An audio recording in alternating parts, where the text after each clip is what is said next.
Here today to open some old Decipher Star Trek collectible card game boosters. I think this will be fun. I've always been a Star Trek fan.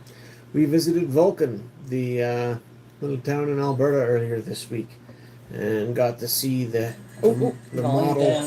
Sorry. There we go. The model they have there of their own Constitution class vessel, the refit version, out at the front of the town. They've got some murals throughout the town, including one of the 5 Doctors from the first 5 Star Trek series, not counting the animated. So you had McCoy, Beverly Crusher, Julian Bashir, Phlox, and the hologram, the Doctor from Voyager. I think that was just what they called him, wasn't it? The Doctor. Anyway. I don't. Oh, wasn't it? Oh, yeah, because he was a hologram. He was a hologram. So yeah, that was fun. They've even got a bust there. I think it's in bronze or something of Leonard Nimoy, along with his hand as an impression in the thing. So I don't have anybody here. You can go and see. So that'll be interesting. I've had great fun with this before. It's the cheapest and easiest available still of the sets of Star Trek to get your hands on sealed booster boxes of. And of the 3 big successful games that Decipher did before they sadly went bankrupt and had to close their doors, Star Trek is the most accessible and easy to find of the 3 big ones. The Lord of the Rings card game, the Star Wars collectible card game, and of course Star Trek. So I think it's a great entry point. This particular game started out based around Star Trek The Next Generation, and then it moved on in later expansions into the other Star Trek series that were available at the time as well. So we don't got it on private again or something? So no, it's not on private. Okay. Fair enough. There's just not much interest in Star Trek. I understand. I think it takes a while sometimes for people to come in. Absolutely. That's fine. So anyway, last summer I went and opened one of these up over the course of several weeks with Thomas, and then we built some decks and played. And so I have opened some of this before recently, and I had some from my earlier collection as well. So I made some little notes here of some of the highlights that I'd pulled in previous boxes. So in that first box that I opened with Thomas, we managed to pull some of the main bridge crew members: Riker, Data, Troy, and Tasha Yar. So that was a neat little mix of main crew. We also got some interesting Klingons in Lursa, B'Etor, Kern, who's Worf's brother, and Kahless, the version that they brought back, and also Gowron's ship, the Vortas. So that was an interesting box, and we each made a deck, a Klingon deck and a Federation deck, and played against each other and had some fun. The second box I opened more recently, unfortunately just before we started this channel. So if we'd been doing this at the time, I would have shared it. But I'll share this one. That one I had less main characters. I only opened a Wesley Crusher, Ro Laren, and Jean-Luc Picard. So I did get Captain Picard, and I got Riker in the previous box. And I had at least a version of them each for my collection previously. And then remember when we did that little starter deck, if you've been following along with us, when I did the overview of the Star Trek collectible card game, we got lucky in our rares there, and I opened the Q Dilemma and another Riker. So I'm set really for Picard and Riker at the moment. So if in this box opening we pull Jean-Luc Picard or William Riker, we can do that as a giveaway if anyone else is interested in the game and would like a Riker or a Picard. So the main things, I also opened a Binar's Weapon Enhancements and a Betazoid gift box, handy cards for deck building. I still haven't pulled, well, I pulled the Q Dilemma in the old starter deck, but I didn't get one out of a booster box yet. I haven't pulled the Borg ship. That's the other super powerful dilemma, along with Q. Haven't pulled a Gowron or a Duras for the Klingons. For the Romulans, I haven't pulled Commander Sela. And I haven't pulled a Geordi or a Worf, or Dr. Crusher, or the Enterprise itself. So those are the ones I'm really looking for, is the Enterprise itself, and especially Geordie and Worf. I have a Dr. Crusher from way back in the day. I traded for one when I was a kid. So I'm not as worried about Dr. Crusher. He's a good card, but I have one. But I'd love to get the premier versions of Geordie and Worf. And then another Enterprise is always good because we're using for decks. So, do you want to rearrange? ready to begin? Yeah, we can rearrange the camera so that we can watch hands instead of my face as I'm opening packs. Hi, everybody. Yes. Just a little view of me. Don't run away. Our struggle bus is here too. Yes, struggle bus. Very fun. Okay. And we're just reading. Oh, I tried to. I'm sorry. Yeah. There we go. There we go. Just gotta tighten that. And let's get cracking, hey? Yeah. So I'll start by opening this up. Sleeves are over there if you want some. This is one of my favorite things to open right now, just because it's fairly easy to come by. Got some sleeves here if I need them. And it has a lot of memories from me when I was a kid, both for the show and for the game. The game a little bit later on. I remember going over the pros and cons of the different starships in this with my brother at summer camps and things, and I built my first decks right out of the common bin, so you don't need the rare cards to learn how to play this game. This is one of Decipher's first games. This box was printed in '95, so it's not the first edition even of the white border. Certainly not the black border. But the game first released with this set in '94. So it's a very early collectible card game. Oops, that's the pieces that need to get put back together.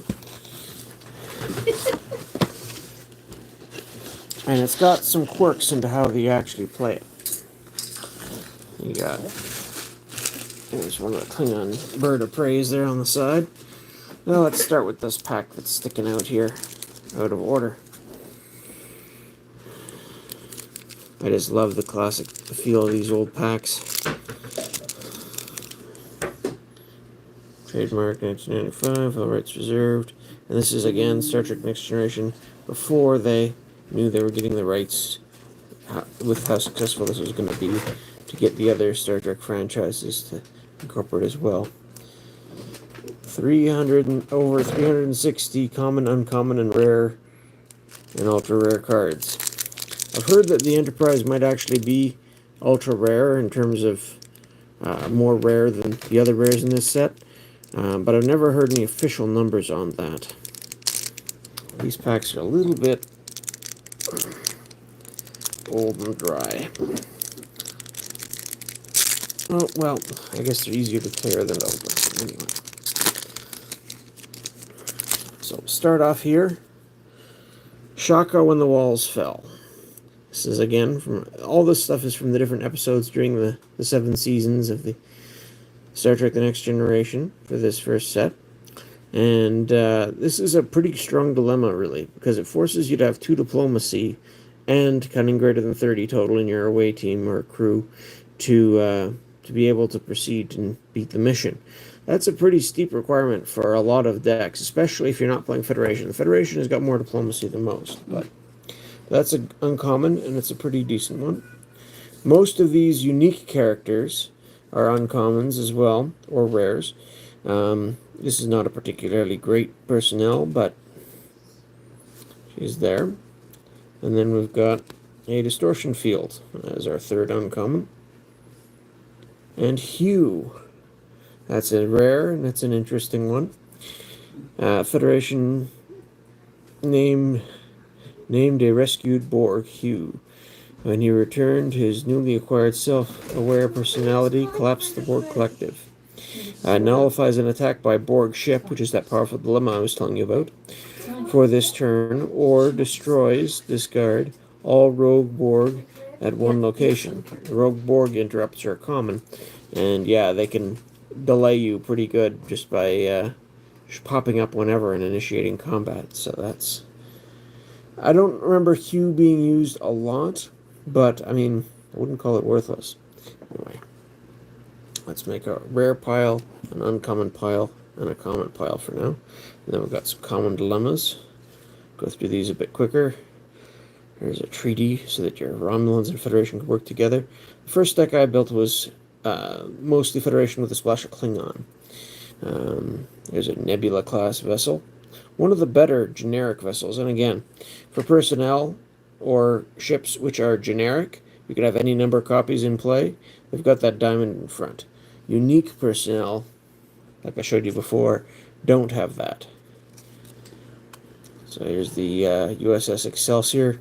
You see that in one of the films. It's still kicking around by the Next Generation. Dr. Ferrick. The Dilemma. Impossible Door. Christopher Hobson. Federation was a little low on generic big star officers. This might be the only one in the set, actually. But handy. And then they've got the skills you use to complete missions and the different classifications there, like officer. This guy's a science personnel, medical personnel. There's also engineers and security. And each ship requires a certain number of stars to staff. So this one can be 2 staff officers. This one needs a command officer and a staff officer on board in order to be able to fly. And obviously the matching affiliations. So there we go. There's our overview from our first pack, and we'll continue on. What is your top card you want? Top card I want is probably... Ooh, that's tough. Like I say, the main ones I'm looking for are the Geordie and the Wharf and the Enterprise for Federation personnel. I would love to get Sela for the Romulans. The Borg Ship Dilemma is probably the card that I want the most for deck purposes.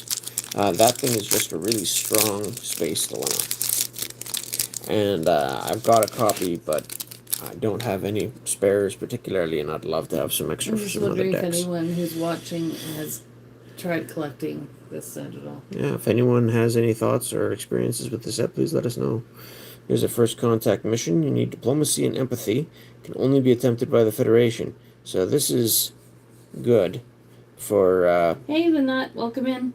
I think Deanna Troi can beat this mission on her own because she has both those skills. And that's an uncommon. We got the IKC Vorn. This over our standard covert cruiser has an extra weapons, so that's always nice. And we've got Devanani Ral, so he's got diplomacy and empathy as well. So he could defeat this mission, except he's not Federation, but he's not aligned. He can work with the Federation. You could have him as part of your team to go try and do this. And then for a rare, we got a rare mission. Now that's one of the sort of downers, I guess you'd say, just the distribution. Like I've said, usually if you're lucky if you get 4 or so big crew members in one of these boxes. And you usually get more than that in terms of rare missions. And missions are just a little bit disappointing to pull as rares. This one you can beat with 5 diplomacy, or 4 honor, or 4 treachery. Lots of different options. And those are skills which are... I think the Romulans is easiest to find treachery in. The Klingons are easiest to find honor in. And the Federation is easiest to find diplomacy in. So this mission can be beaten by any of them. So there's our rare pile. And... Federation Klingon can work together. There's our Klingon outpost. You need at least an outpost for whichever faction you're going to be using to start out with. Cito Jax has security. Mercenary ship is one of the better non-aligned ships, at least in Premiere. Not the best one, but decent. 777 aren't horrible stats. Long-range scan shielding doesn't come up too often, but it only takes 2 to staff it. Narek. Oh, there's a big Romulan warbird. The generic Derek's class. 9 weapons, can be nasty. 8 range. It's got cloaking device and tractor beam. Takes a command and 2 staff, so you need at least 3 crew to get the sucker going. But it's a good ship. Romulan science vessel. This is about the best stat line I've ever seen on a ship that doesn't require any staffing. So some of the crew members don't have staff icons, so you can just use this to zip them around whether or not they can actually staff anything. So that's handy. Oh, we're doing okay. Thanks for coming and dropping in. And here's a engineer from the Klingon Empire with physics. So there's our commons for this. Like I said, I built a whole deck out of the commons bin initially, so easy to do with this. What else was I gonna say about I think we're finally that? starting to get back used to being home again after the road trip. Oh, a little bit. That trip took So a lot tired. out of us. Yeah. But I was glad to Shush, see go away. Vulcan. We hadn't Siri. been there. Okay. Yes, good old Siri. Loving interruption. Don't you love that? Incoming message Klingon. Your ship must immediately return to the nearest Klingon outpost. Oh man. Incoming message Federation. I don't remember these being used a lot, but they can be annoying. Here's a full planet scan. Glance at dilemma and artifact cards located under a mission for 20 seconds. So this lets you know what difficulties you're going to encounter at a planet. That can be very useful information. We got another rare mission. This one's a Klingon mission. Seek out life forms. These are uncommons. We got a Federation Klingon mission. Romulan, exobiology. Tate with science, stellar cartography, geology. A lot of these single skill personnel were not played a whole lot unless you were just getting started. But eventually they made a card that lets you download 2 single skill personnel and get bonus points if you use them. So that helped a lot. Now, if you run into a Klingon player, that could be handy because if they blow up your ship with all your or most of your personnel on it, it'll set you back big time. Whereas with this, you could at least save your crew and potentially rescue them later, which might complicate things. This common is one of the strongest cards in the set, by far. Plays on table allows you to play as many ship personnel and equipment cards as desired each turn. So this really speeds up your game development and progress. Most decks early on wanted to run multiple copies of this just to try to make sure they got it, and then a few other cards to let you draw extra cards as well. They made other cards later on, which if your opponent played one of these, you could take advantage of it, so that evened things up quite nicely. Then we got Callaway and a Miranda class ship. Featured heavily in the Wrath of Khan. It's a question that can be for you too. Favorite Star Trek series? Ooh, that's tough. I always liked the original series, but I didn't see enough of it frequently enough for it really to become my favorite. Although I loved the characters, especially Scotty and Spock. They were my 2 favorites. We had the retro channels, so we totally watched it. Yeah. Oh, I watched it, but I didn't see it as regularly as The Next Generation. Yeah. So I'd say The Next Generation is probably my favorite overall. I did like Deep Space Nine as well, but I kind of lost track of it after the 4th or 5th season. I never really Although when it comes to the movies, followed it all the way through. I prefer the original series movies. Okay, we got some interesting comments here. This is Kronos. This is the Klingon homeworld. But you've got the Romulans doing a covert supply mission there. And here is Lieutenant Worf's human foster brother. An interesting fellow, a little bit treacherous. And we've got a Romulan, some skills. And our rare is a Klingon Vorcha class battlecruiser. This one has extra shields, I believe. So their standard IKC Vorcha would just be 987. So this one a little bit tougher to take out, which is nice. So those are my uncommons. Here's my rare. And then we've got Bijik, Thay. The kids are not sleeping. Sorted skills, wormhole. You can get weapons to boost your stats. There's the female's love interest. Oh wait, can I see that card for a second? Which one? This one. He looks like an actor who played on ER. I don't know if he is. Oh, he could easily be. There's our Romulan security officer. Yeah, a lot of Romulans in this pack.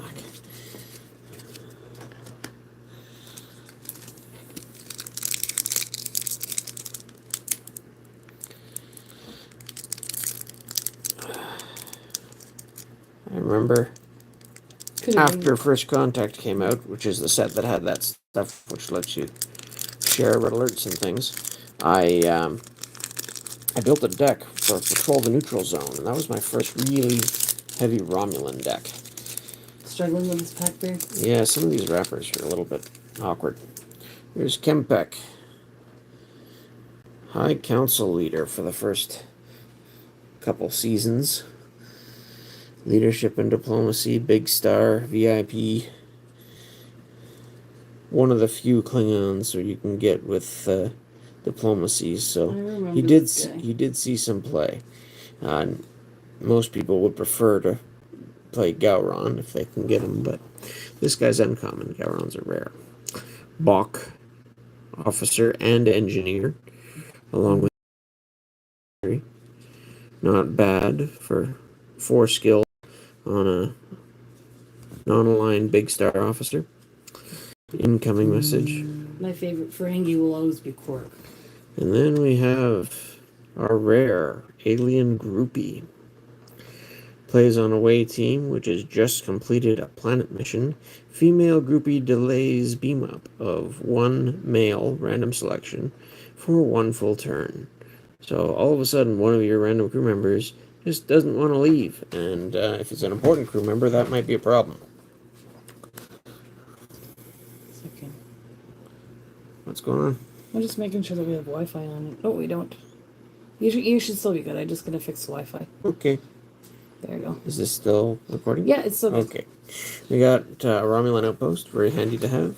Another Dilemma, another these. Now this box, it says on the back of the box, these were printed by Carta Mundi. So that's a very reputable card company that I think Magic uses or used for quite some time, and some other ones do too. Bartel's big star Klingon officer, used to use him. Klieg, here's another mercenary ship. Narek, we're seeing a lot of demos. Doubles, here's a USS Galaxy, the generic version of the Enterprise. 8 range, 7 weapons, and 9 shields. Of all the standard ships you'd get for the different groups in this base set, 9 shields was about as good as you'd get. There is a non-aligned ship you can get, which has more. But in the base set here, this was about the toughest you could get for base shields. And then there are cards you can use to enhance that as well.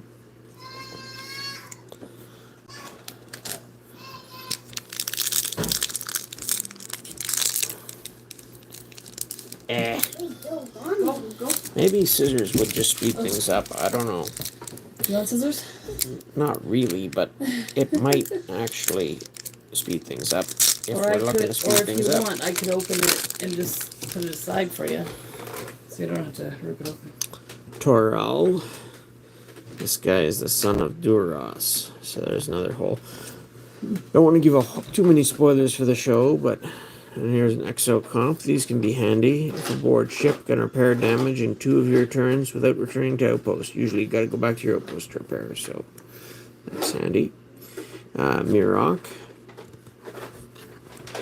And then we have Temporal Causality Loop Dilemma as our rare. So unless science and cunning greater than 35, undo your last 2 actions of this turn and end the turn. And if you do have all that, you get to score 5 points. So there's our commons. Just take a quick look through these at this point. Did you just get an Enterprise? No, that's the commons. Yes. This is another USS Galaxy. Same class of ship, but not the... Sorry, I didn't get a very good look at it. Not the actual Enterprise itself. Hey, wait. I saw somebody I recognized.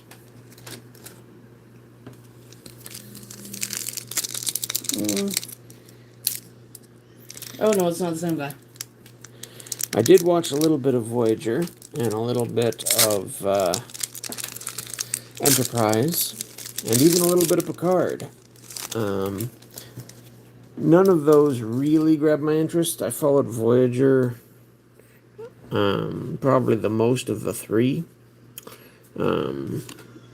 But yeah, again, I was getting busy with university at that point, so Param, Romulan officer.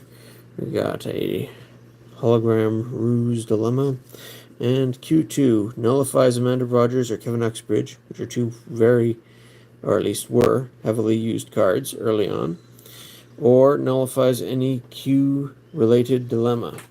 So, and then our rare is investigate disturbance, needs Gowron and biology, or honor leadership and integrity greater than 30. So, another rare mission. This is one of those things where can shift your skills around a little, so it gives all your officer personnel the extra skill of engineer where present. This can be handy. Some standard missions. This one is quite good. Federation only, 3 engineer computer skill, 35 points is decent. Here's a European shuttle. Federation outpost. You can see has 2 less shields than the other 2 factions. They're the least combat-oriented group. They can't actually initiate combat. Both Romulans and Klingons can against other factions, and the Klingons can even battle their own faction. The Klingons have the least restrictions on initiating combat of any group. Federation are pretty restricted, more restrictive than any group, except maybe the Borg. If you're actually playing the Borg, which didn't come out until set 4, it can be tough to actually go and battle things with them. Here we got Morag, Kalor. Sorry, the Next Generation. Yeah, sure is.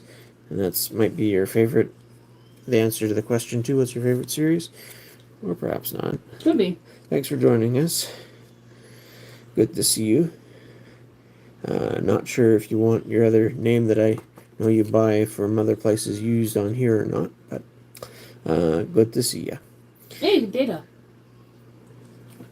Nope. Oh, no, but it's Data. It is Data, but it's the event Lore Returns. Sorry, I didn't Dr. see Ragnar is a good character. I used him because he's got science and so engineer. That's Lore, not Data. Sorry.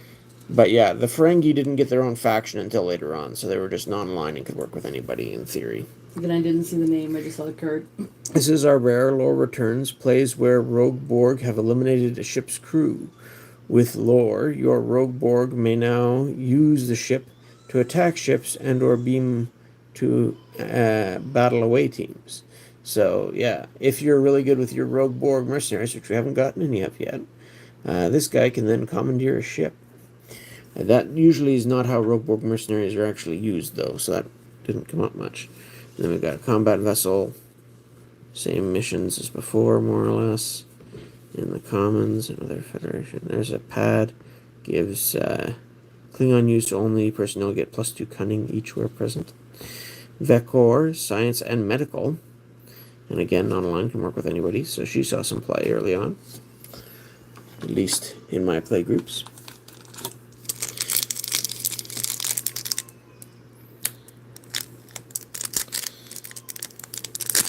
Oopsies, there we go.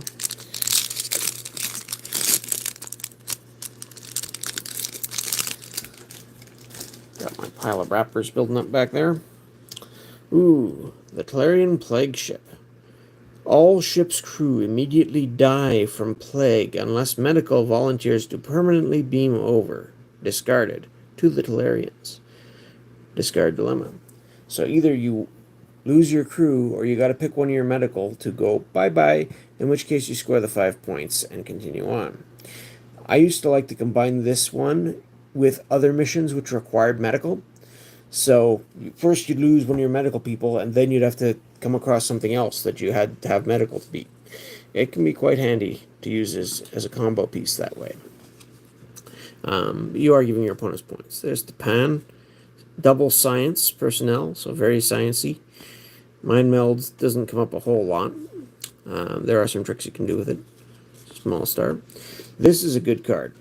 Sometimes overlooked.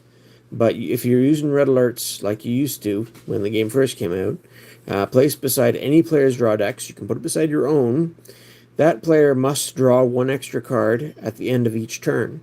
Also, while in play, nullifies Static Warp Bubble. So, the Static Warp Bubble can be annoying. Doesn't always come up, though. This card lets you draw an extra card each turn. That's very handy, especially if you can play multiple cards a turn with the red alert. I have a comment at the bottom. Excellent. Too Evil to Hope. Glad you're with us. Yeah, I'm glad some other people recognize these cards. They are fun. Some people use them just as collector pieces and try and get autographs at conventions and things. And some people, I don't know if I have this one. This is another rare mission. Anthropology and Leadership, Federation only. And some people like to play the game. There's actually a continuing committee group that still operates a website and whatnot to I know that one. organize meetings. You know that one? Yeah, he was in a couple of episodes. A couple of different aliens that look very similar to this, actually. And they come out with virtual sets and try and keep the game going that way. I prefer to stick to the original printed sets myself from Decipher. McKnight, 3 skill. Finding someone to play. Well, I have children, so I teach them to play. I also have other family who plays, or has played, so I might tackle my brother again one day. And if I run into some other old friends, I'm sure they might, even if they don't have a deck anymore, borrow a deck and play, if we've got time sometime.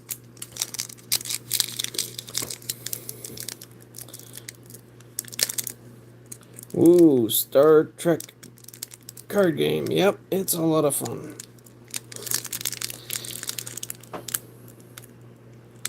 But yeah, I think the game last summer with Thomas is the last time I've actually played.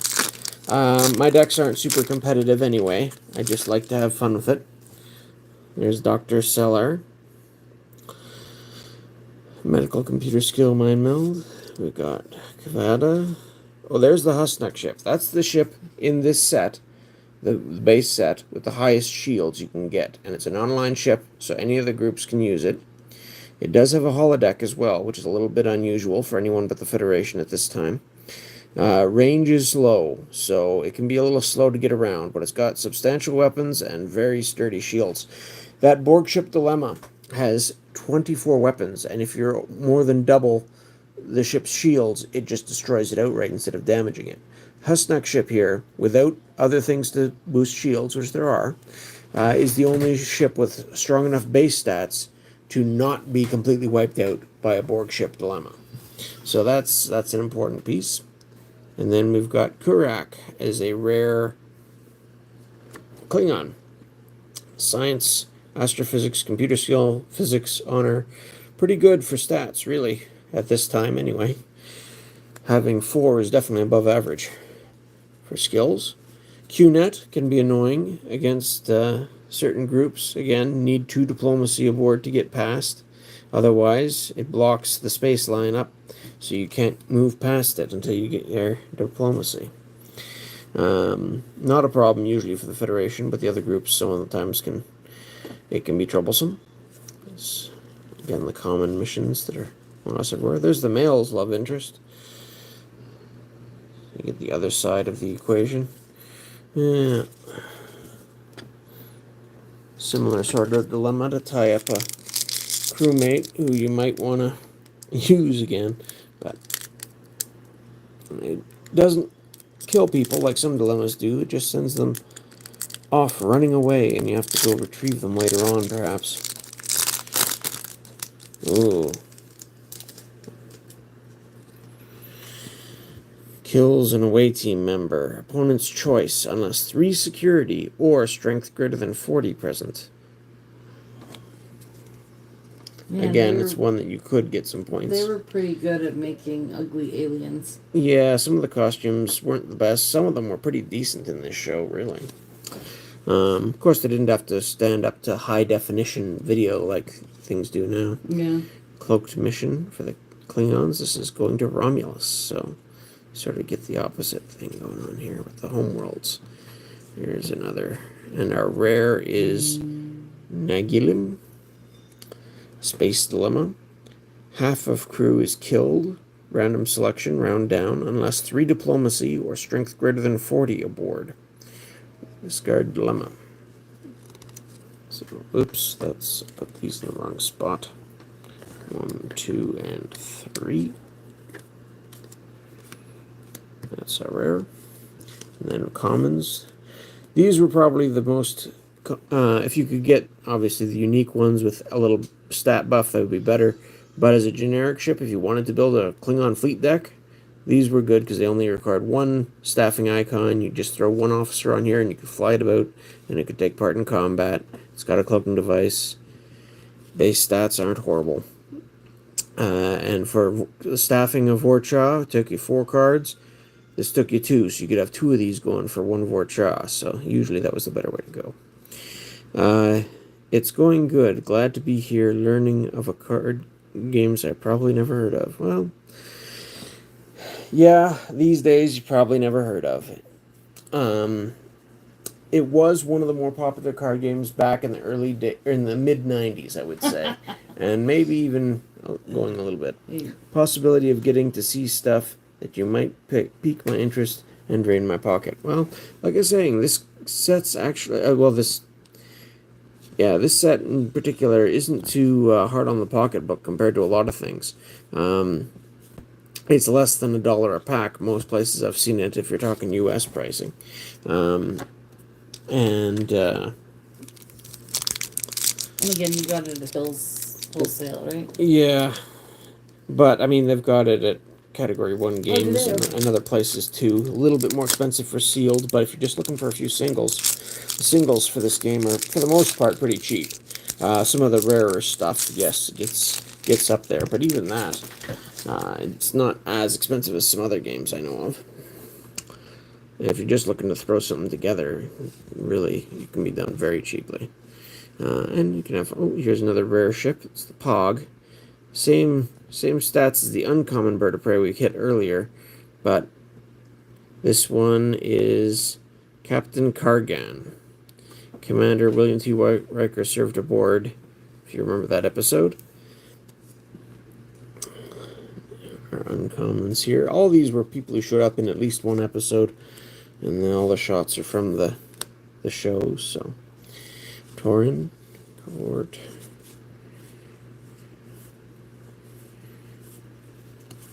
If anything jumps out at me here, probably not.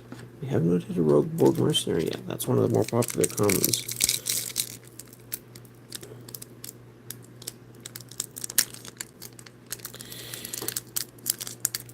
No bridge crew yet either, eh? Not for the Federation. We're not quite halfway through the box. How many packs are in this booster box? This is a box of 36. A lot of the later sets, they went down to 30 packs in a box.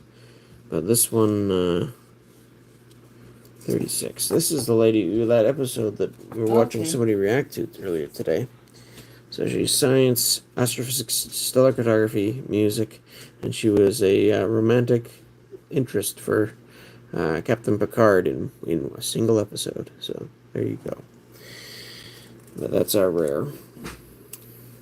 rare science officer. There weren't there was a 2-player introductory pack where you could get a Spock who had science. But there weren't really a lot of science personnel that were really as high quality as the other bridge crew. Here's the Derricks. Here we go. Rogue Borg Mercenaries. Plays on an occupied ship. Battles crew now and at the start of every player's turn. And depending how many copies of this you play, if you got 2, strength equals 2 each, 3 each, etc. Surviving Borg remain. And so this would battle against the strength of your personnel. So she, for example, has strength 5. You'd need a fair number of them to really get going if you want to take over something. More often you would just play 1 on the ship and make them battle, and then that effectively ends their turn and they can't go do other things because they had to battle this turn. So it just gums them up for a turn. Here's a long-range scan. Glance at the cards aboard a ship for 10 seconds. So if you're curious what your opponent has for crew. Parlatov is a good one, too. Exchange this card for any non-personnel card in your discard pile. So good for getting things back. Plasma Fire and Medical. So we can get an idea for the ratio here. You get 3 uncommons, then 1 rare, and then the rest are commons. So, who was your least favorite main character? Least favorite main character. You can say from Next Generation since that's the opening. Oh boy. Depends how you define main character too, because there were characters like Barkley and O'Brien and Guinan who only showed up sometimes, wouldn't really be considered main characters. And then you have people like Tasha, who's a main character in season 1 and then disappeared. Unfortunately, they didn't get to do a lot with her most of the time. Oh, raise the stakes. This is the first card that was really banned for any sort of tournament play. Your opponent must forfeit the game or agree that the eventual winner randomly selects and keeps 1 card from the loser's 60-card deck. Cumulative. Yeah, so it basically turned the game into an anti-game, which was a whole gambling thing, and yeah, that's why this... I still think it's funny that that scene that like Dave is the one with the visor. Ooh, Gowron, the leader of the Klingon Empire after Kempek died. So that's nice. What do we got? Glad to be here. The feeling of opening a pack is nice and probably weird to find it so enjoyable. Yeah, I always enjoyed opening packs too. I usually have to try to find reasons to pace myself, so. Yes, it's hard. Yeah. But like I say, I got this whole box for $25 US and then shipping and exchange rates and stuff. But not too expensive, really. So I don't mind opening some of this every once in a while. And it's got a lot of nostalgia in a couple of ways because I used to play and enjoy the series. So yeah, good old Gowron here. Strength 9, Integrity 8, Cunning 7. Leadership times 2 and diplomacy for a Klingon and honor. Not bad. He doesn't hold up as well to some of the Klingons they printed later. They actually made a different version of him eventually. Actually more than one, but for the Klingons, one more version anyway. And yeah, he's a nice pull, especially in Premiere if you're playing with just Premiere cards. Definitely a strong Klingon to have in your pool. Archer's a decent little dilemma sometimes for a common. Again, the Nebula 2 staffing requirements is nice, and really compared to the Galaxy, it's got 1 less shields. That's it compared to the standard USS Galaxy. So it's a good option. All your officers gain engineer with that equipment. There's also a pad like that that'll give them your officers medical, which is handy.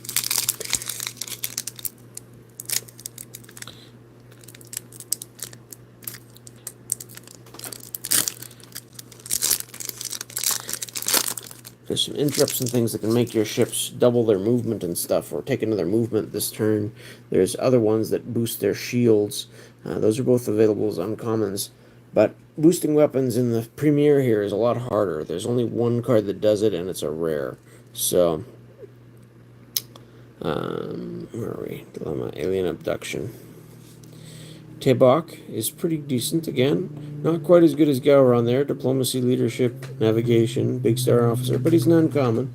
So, oh, and we got Dr. Leia Brahms is our rare. Holographic version. They also made a non-holographic version because she showed up in an episode where Geordi recreated her as a hologram to help with something. Just double engineer. Holographic people are interesting. They're, I don't think they can be killed regularly in combat hand-to-hand, but you need a holodeck or a holoprojector. They're a little bit awkward to use at times. There's Mendon, Torek, Romulan use, Cunning +2, Pattern Enhancers, the Nebula and the Excelsior again. There are certain cards that do tend to show up next to each other quite frequently. Oh my goodness. Grr. Arg. There we go. I'm not too worried about saving these wrappers for this set anyway. There's the Nausicaans. Stabs Picard through the heart. One away team member is killed unless strength greater than 44. We got Eric Pressman. He's an officer engineer. Which again, there weren't a lot of double classification personnel at this early stage. They become more common as time goes on. Here's the holoprojectors I was mentioning that lets you use your holographic personnel elsewhere. And our rare Klingon Death Yell. Alright. Plays on any just killed Klingon with honor. Yell to warn the dead and earn bonus points. May play only one Death Yell for each such Klingon. So if you're playing Klingons and you're fighting and one dies, you can score some points.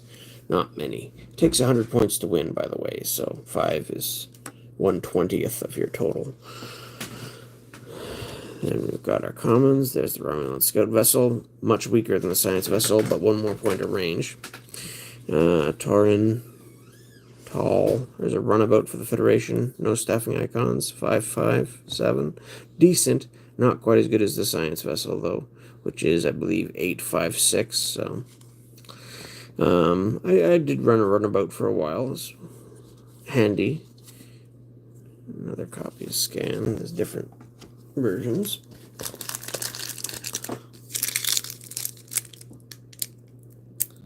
We are now, I would say, about halfway through this box, and no big bridge crew hits. How do you differentiate the commons, uncommon, rares, and plus rares here?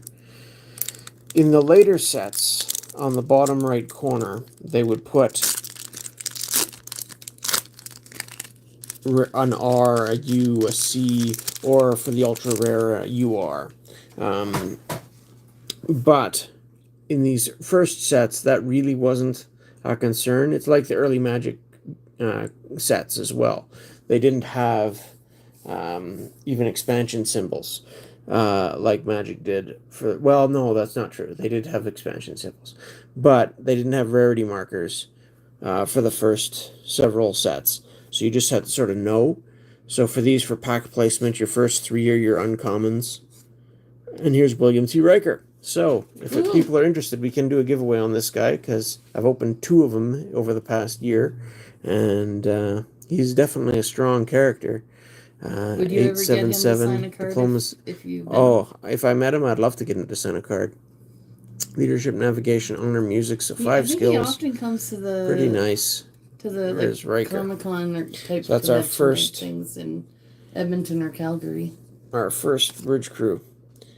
Here's the alien parasites. So, yeah, he did come to Edmonton once, so it's possible he might show up again. You never know. We should try and get to one of those sometime. They had a bunch of signatures in Vulcan in their holodeck section on the on one of their displays for people who had come through and visited, and they got signatures of actors. And they have conventions there in like June and July too, don't they?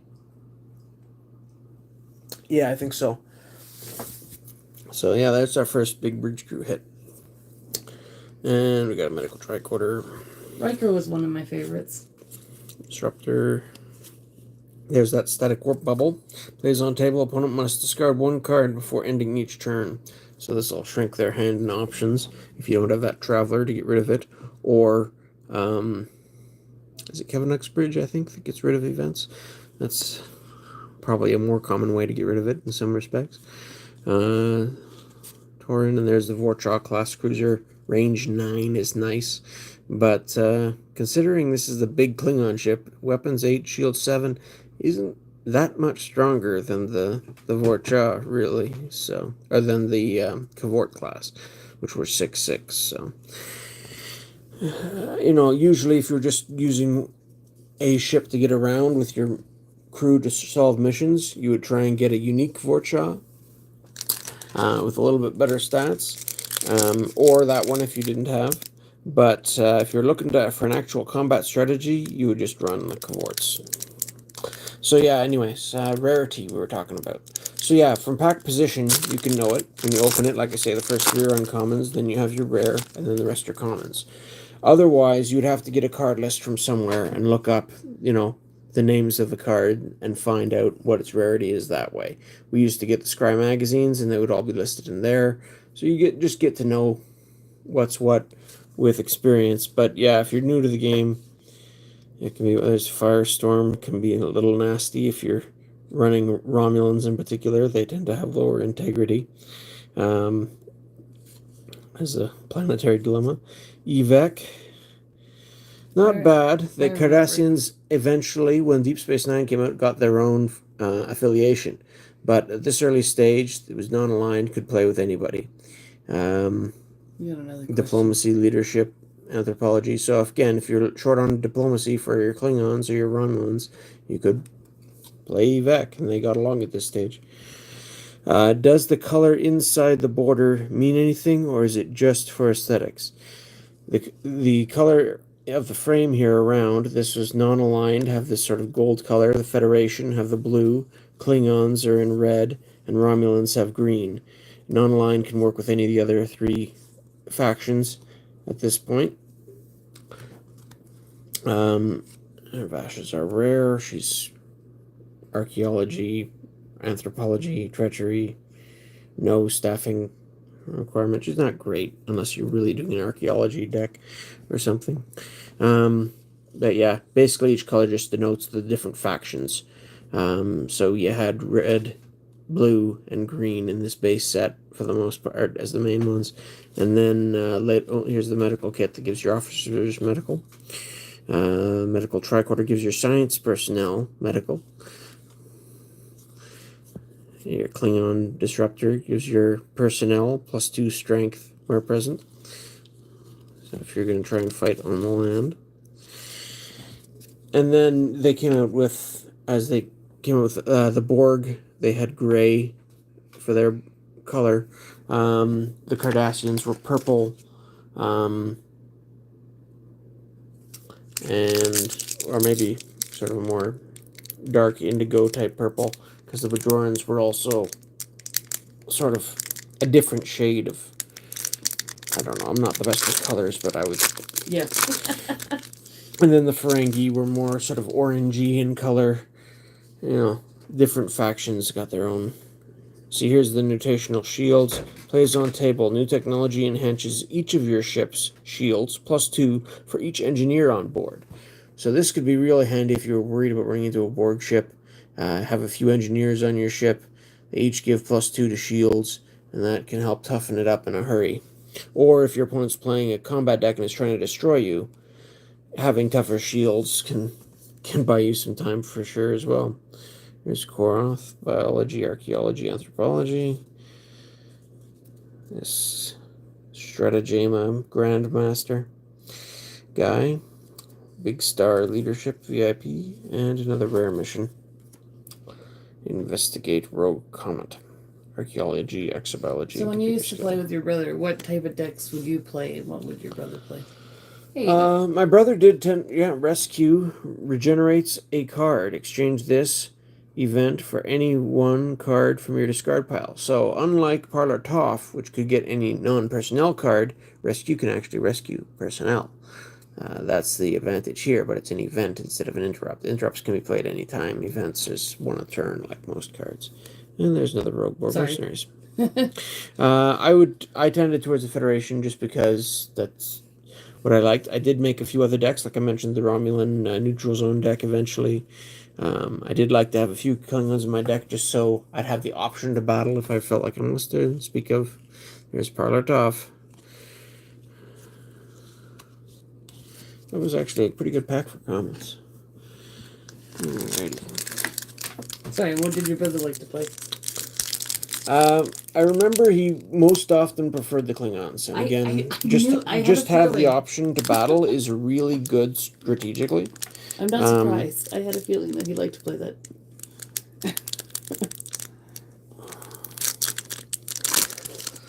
I did eventually make a Klingon deck, but I was slower to put any sort of focus on it. So here's an uncommon transwarp conduit. Select the select the ship, and it can move double range for this turn. This is why I shouldn't drink pop. I should stick to water when I'm doing this.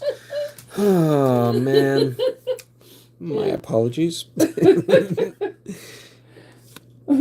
Here's Amanda Rogers. Nullifies any one interrupt card you just played. So, if you try and use this to take an extra movement, Amanda Rogers can stop it. Amanda Rogers and Kevin Uxbridge were very handy cards that way. Oh, here's Mr. Super Dave. Initially, I believe it was a Klingon and Romulan deck I built from the common bin. Later, moved to Federation as I got more cards. Yeah, I do remember you had a Federation deck too eventually with O'Brien and a few others from Deep Space Nine era, for sure. But yeah, thanks for joining us. Here's Benjamin Maxwell. Oh, we got our first artifact. Artifacts could have pretty strong effects, but they were a pain to get going because you had to seed them with the dilemmas and then complete the mission to retrieve them. So it took some setup, and it was a risk your opponent could steal them on you. Place in hand until played once as an interrupt card on any ship. That ship travels into the future, disappears for up to 5 turns, pre-announce return time. That's interesting, but unless you're doing some sort of supernova type strategy to wipe the board, I don't know how advantageous that really is. Anyway, that's a rare.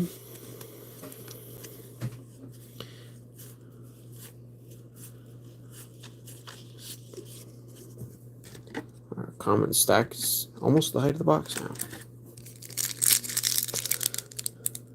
You have to start a new common stack. I know at some point when the Deep Space Nine came out, I think Dave also tried to make a Cardassian deck at some point, but they were trickier. Their ships weren't quite as strong as the other factions in the base set here, and the Bajorans were even worse. I'm trying to remember what their advantages were, but I know that was a bit of a struggle to get that going. There's a Vulcan Mind Meld. That's a use for the Mind Meld skill. Lets people share their skills with other characters. Jenna Desora I used to use for a while when I was short on security people. Stellar Cartography is useful for some missions, for sure. And then we got Croesus. This is like Rogueborg Mercenaries, except it's a doubler. Plays on a Rogueborg, doubles their strength, including himself. So 2 Borg will give you 4 strength each, and 3 will give you 6 strength. So if you're going to try and take over a ship, super, super handy. But, and I put them in the wrong stack again. Uncommons, rare. But yeah, at worst, he's a Rogueborg mercenary, basically. So, there's Parlartov. Phaser and Knight.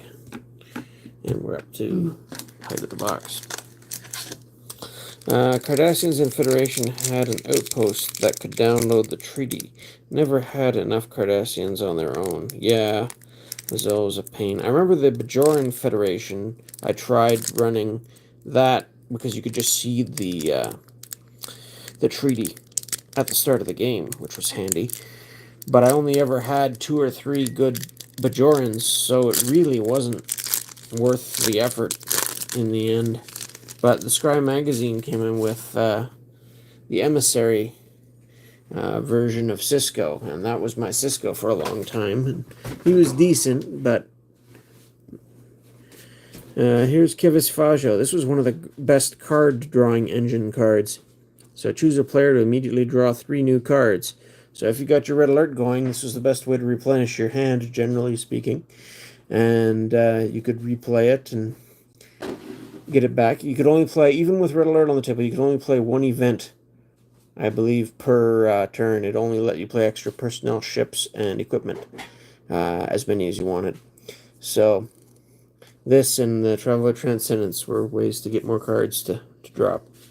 There's Baron and Chorus. Baron's pretty decent. 4 skills, big star officer. Play with anyone. And another rare mission. Astrophysics, stellar cartography, cunning greater than 40. And then we've got our comments. Oberth class. I think I picked up 1 or 2 of these early on out of the common bin, just because it had better stats than the Miranda, basically. 1 less weapons, but 2 more shields and 1 more range or something. Overall, it was a little bit better. Yeah, this is a neutral zone site, which was useful to me later. And outpost.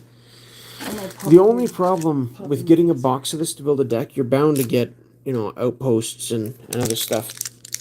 To build decks out of a box of this is usually fine for the actual cards, but it doesn't come with a rule book if it's just booster packs. Whereas if you got a box of starter decks, you would have rule books, but that you get the trade-off, costs about the same price, and you get 12 starter decks with 2 rares each, 24 rares with your rule books. Whereas this, 36 packs each with a rare, you're short a dozen rare. Oh wow! So you got Auto Destruct and Kevin Uxbridge. That's not bad for uncommons. And then our rare is a dilemma.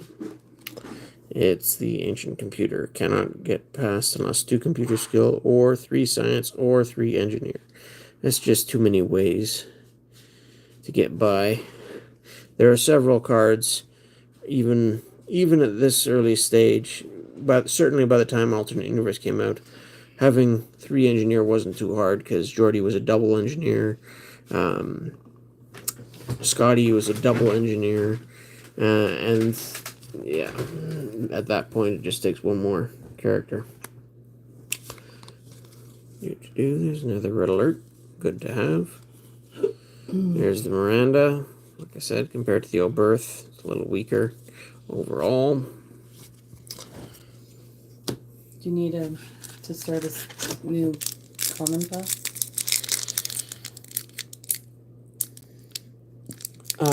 Probably. I do have some other boxes which I'm going to be hoping to open later. Probably in a couple weeks when we do our 24-hour live stream to celebrate hitting 1,000.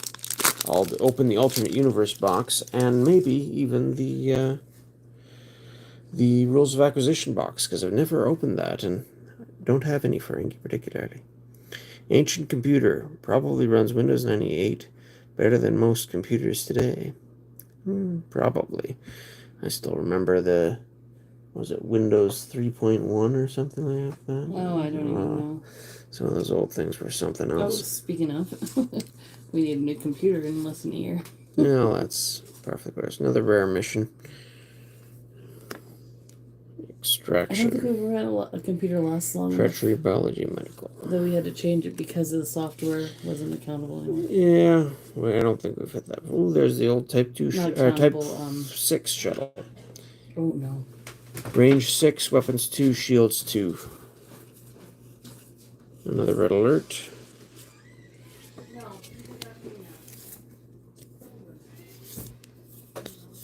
Alright. Sounds like Lucas is not feeling particularly well. No. Look. Oh, great. Just had one of those silicone straws and probably had it a little too deep down his throat, made him gag. There we go. There's the musician.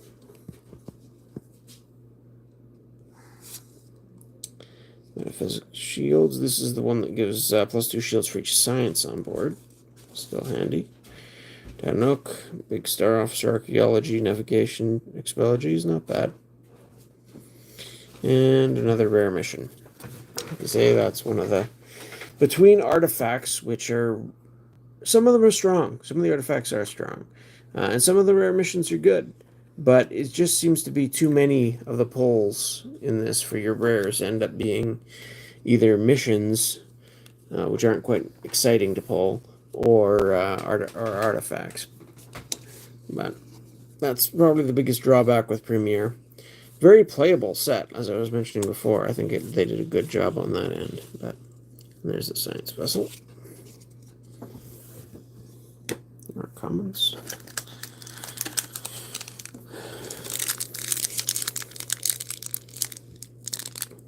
But yeah, looking forward to opening that box of Rules of Acquisition. There's a few non-Ferengi cards in it, of course, but that was where they introduced the Ferengi as a faction. And the Ferengi didn't really interest me back when I was younger, so I never got any. So it'll be something completely new for me.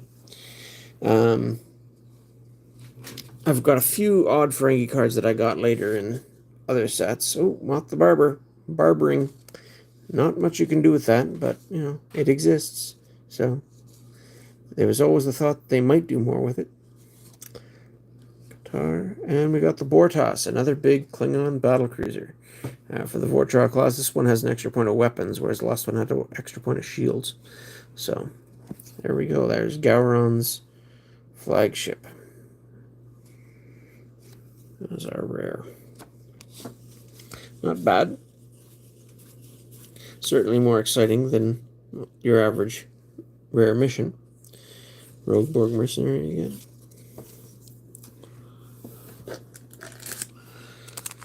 And then once we get through those two, and again, I think the 2 boxes will get us through that section of our celebration stream for hitting 1,000 subscribers, which was very nice. Thank you, everybody who did that. I've got some other boxes to open later, too. I've got some Trouble with Tribbles for people who like the original series. And Isabel really wanted to get one of those Tribble toys. Box of the Borg. Yeah, the Tribble toys they had out in the town of Vulcan were cute, but they're basically dog toys. Glorified dog toys, just with a squeaky in them. And they were asking for $35 a pop, so it was a bit much to justify for the price tag. They had like the pink ones that weren't working anymore that they were selling for half price, but... Yeah. Here's Vogue, Anthropology Diplomacy. Distortion of Space-Time Continuum. And... oh, we got a Federation Big Star Diplomacy. It's Sarek. Nice. Sarek's not bad. He's not a bridge crew, though. But he's not bad. As far as personnel go, Big Star Diplomacy times 3 is a lot of diplomacy. You saw that mission earlier that takes like 5 diplomacy. Well, he's got you more than halfway there with 1 personnel. Mind Meld, not the most used skill. VIP doesn't come up too often. But he's got a big star, so... and he's got a lot of cunning and integrity, which can also be quite handy. So I don't mind Sarek one bit. He's not a mission specialist, but I like Sarek.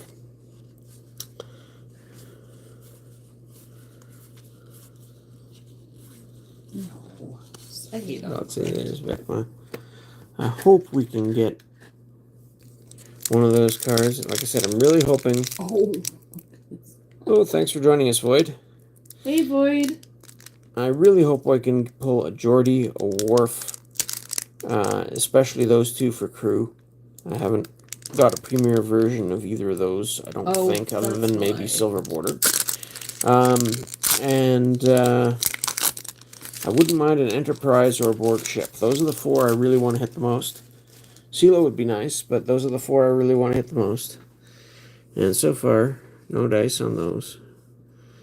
Riva here, Diplomacy times 2, is a mission specialist. Compared to Sarek, though, stats are just, strength neither of them are great at, but stats are worse on everything else.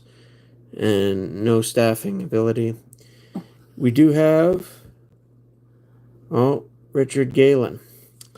Another Federation personnel. Got me thinking for a second. Big, small star, science. Archaeology times 2, biology, exobiology. Boy, did I have a lucky last 24 hours. Well, that's good. Always nice to have a good day. So there's Richard Galen. If you're playing, again, an archaeology strategy, handy to have. I look forward to seeing that, Boyd. Medical kit. I had one of the personnel from First Contact downloads that, so that's why I used to run that. So I tried to see if I could find a Tribble plush on Amazon. Yeah, there's one that's like over $100, but it's like an app one. But then I found Star Trek Spock soap. Oh, fun! I still, honestly, just looking through the set of boxes that I got picked up to open. Some of the famous things about Star Trek: the Borg and the Tribbles. Honestly, Borg Tribbles I find amusing and terrifying at the same time. Because they're supposed to be cute and cuddly, and then they stick something in you and to simulate you. And they breed quickly, so yeah, that sounds That would be scary. horrifying. Borg tribbles. Anyway, there's Kel. Oh, we got Deanna Troy. Yay! Did So you have her this- yet? I did. You see, this is the thing. I'm wondering if we got a similar part of the sheet that we got Last in time? that first box. Because remember the first box I mentioned that we opened last year? We ended up with Riker, Data, Troy, and Yar. And along with the Bortos. We've already opened the Bortos and Troy and now Riker. So we might be in a similar part of the sheet or perhaps overlapping with it.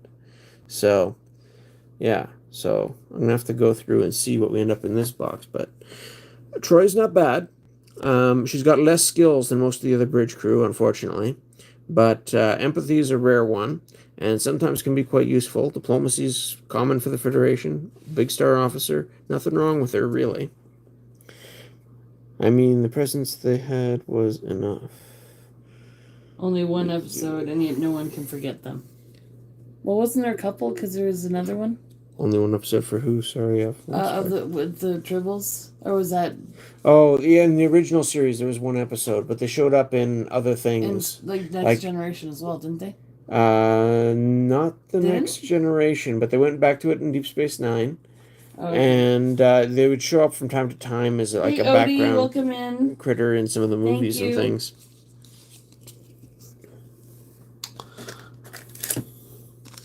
But yeah, they definitely left an impression. Because that is one of the most famous original series episodes. See? Star Trek App-enabled interactive 8-inch plush Tribble for $135.99 Canadian. 8 inches is a bit bigger than the ones they had. But at still, that $135.99. Yeah, but definitely a little pricey. Whoop. They had recently just come out of the convention, so their stock was a little down when we stopped in at the gift shop in Vulcan. Gotta be a way to find They had like, Tribbles. I asked if they had anything with Scotty on it, and it was like a little pin or something. Yeah, It was or like a keychain or something. something tiny and not impressive, so it was a bit disappointing for me. Yeah. Here's Talk. Dilemma. It could be fun to try and oh, here we got try and get to that convention rare next year. Klingon captain. Captain of the Pog. I think we got the Pog earlier. Yeah, the one that Riker served on. So here's the commander for the Pog, which we already got. It wasn't until Alternate Universe where they made a card where you got a bonus for putting your matching commander on a ship. But that did happen in fairly short order. So Those eyebrows haunt my nightmares. it's not as like some of the Klingons have really good stares, and that's something that Gowron was particularly known for too. So the art they used for him in this version that we pulled doesn't feature that stare, but the second card they made for him, they made sure to include that. Who's your favorite Klingon that a famous actor played? Klingon that a famous actor Well, played? there's two that I can think of. But Well, who- in the movies, they Yeah. tended to get famous actors. yes. So you had Star Trek 3, where you had what's his name from Back to the Future, Christopher Lloyd. He did a good job, honestly. That was sort of when they revamped the Klingon designs and language and culture and stuff too. So he was I just great love at Christopher establishing Lloyd, that. too, so he's a super talented actor. Yeah, the guy they got in Star Trek 6 was obviously good too, but the most famous one obviously is Worf. But also Christopher Plummer. He's been Christopher Plummer was the one from Star Trek 6, the one who liked to quote Shakespeare. So He was a different good sort of actor. character. Another really good actor. Allows beaming to a neighboring spaceline location, so that could be handy. And then we've got Feklar. Later they made a ship called the Feklar as well, but hologram, so he can't He really could be plow killed. for next year's harvest. And strength 15. Sorry, what about? No, he said the Klingons have some cornfield eyebrows you could plow for next year's harvest. Yeah, I suppose you could. And then, we got the crystalline entity. So that's a rare dilemma that can be played on space or planet. As a space mission, kills all life on a ship unless shields greater than 6. Again, most of the bigger ships have that. Or music aboard. On a planet mission, kills entire away team unless science and medical present. Discard Dilemma. Yeah, unfortunately, neither of those I find are that hard to beat. A science, in this set can be a bit scarce, but usually you can find somebody with science.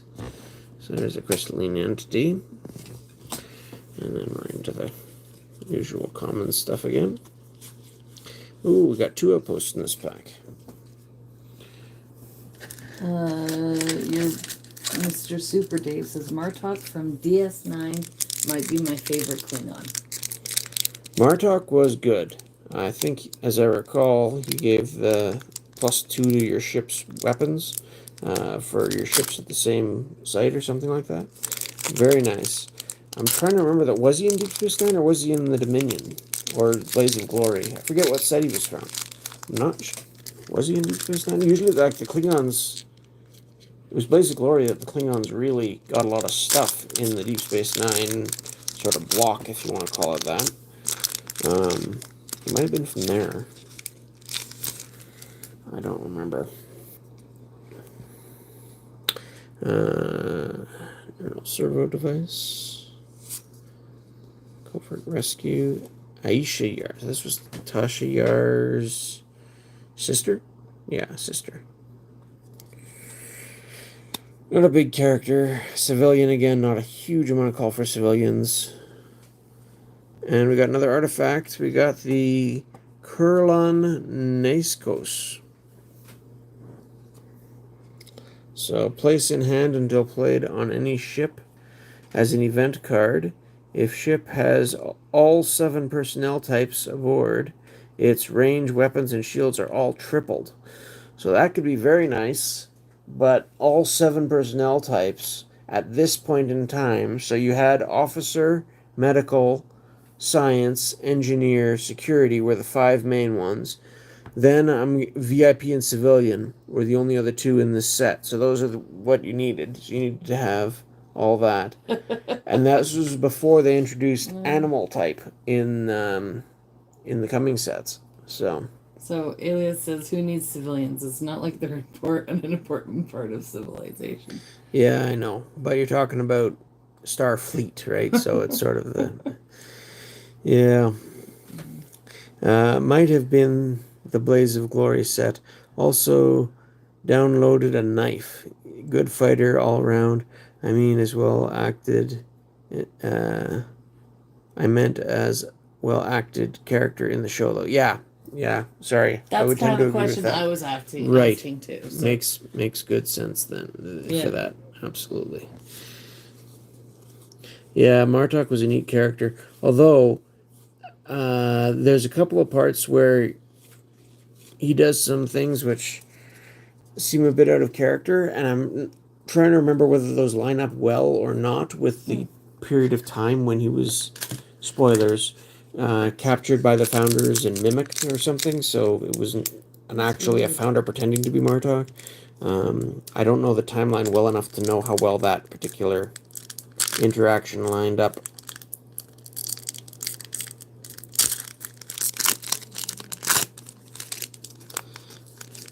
But yes, definitely from the show Deep Space Nine. Martok was a very memorable character who was there from time to time. Not one of the main crew, obviously. Another Romulan mission. Oh, there's Alexander, Worf's son. Honor and Youth. For Romulan. And we got Romulan Mendak. Officer, Treachery, Exobiology, Big Star. Not horrible, not great. He is the commander of the Devoras, so he got a matching commander thing going on, potentially, if you got the Devoras. So I think that's the best thing I can say about him, really. Scan.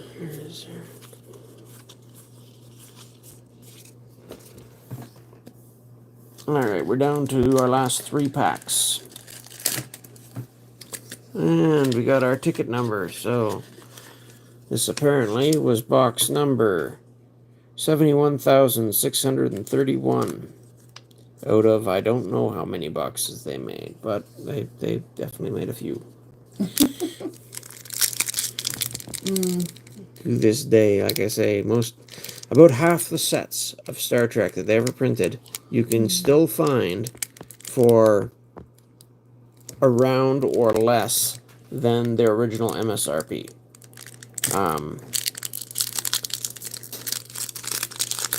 Some would say they just horribly overprinted this. I think they wanted to be well stocked into the future. They wanted to make a game for the ages. That's how I would sort of put it. And man, I don't know if it's just because they're old. Some of these wrappers are really giving me a pain. You want me to try? No. Nope. What, you don't I want like the the life open? challenge. I'm enjoying this. I wanted to like Worf, but he got folded almost every episode. Yeah, he did have that problem, especially early on. Whenever like they he wanted to trained show with someone was strong. kindergartners. Yeah. They gave him a bit more to do when they brought him into DS9. So that was nice.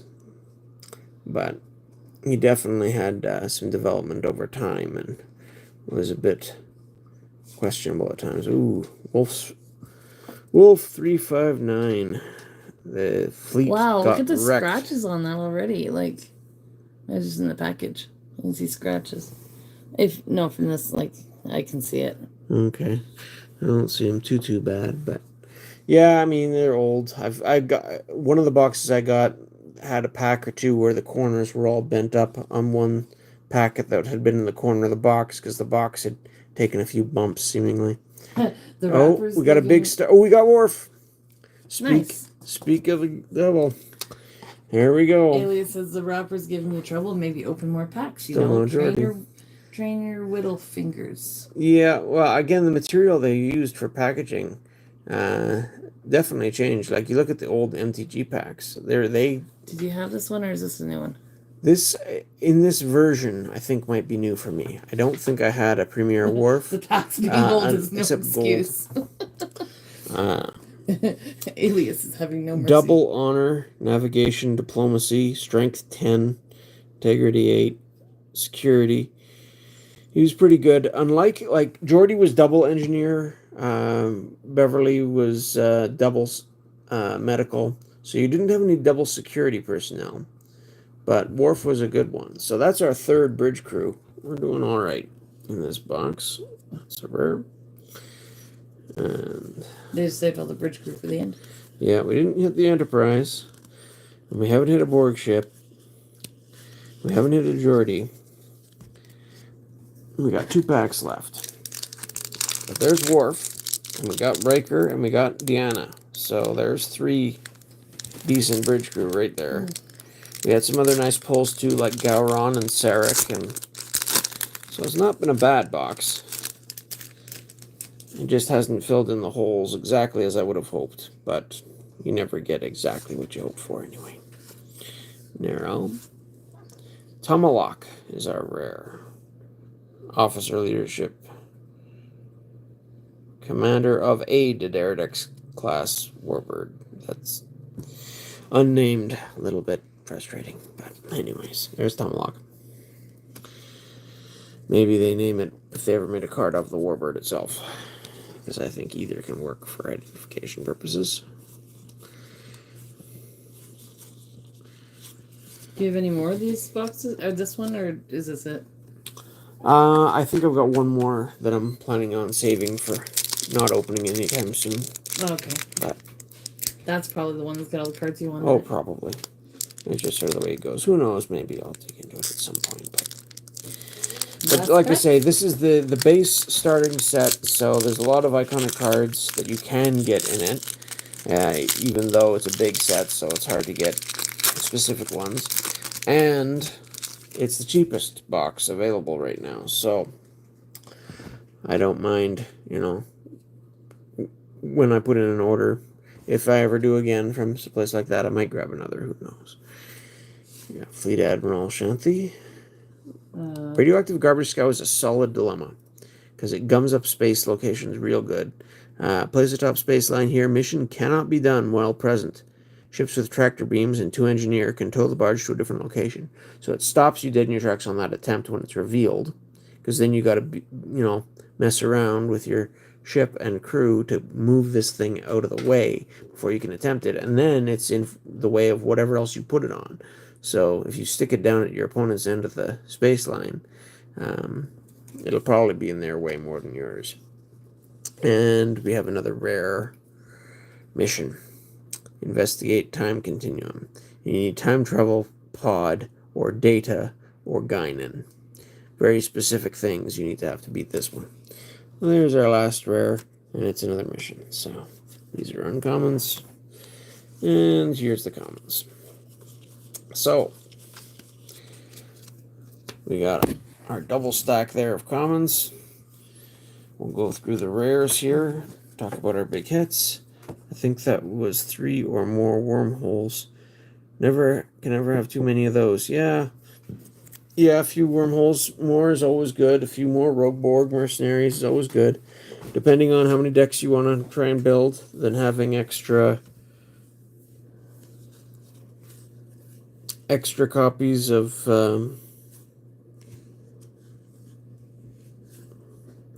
things like Red Alert can be handy too. I'll put Sarek in tier 2 here, along with the Bortas. Another mission. Croesus isn't bad, but Vanish. There's Riker. Pressman. Gowron. I'll take Gowron as a head, sure. There's the Pog.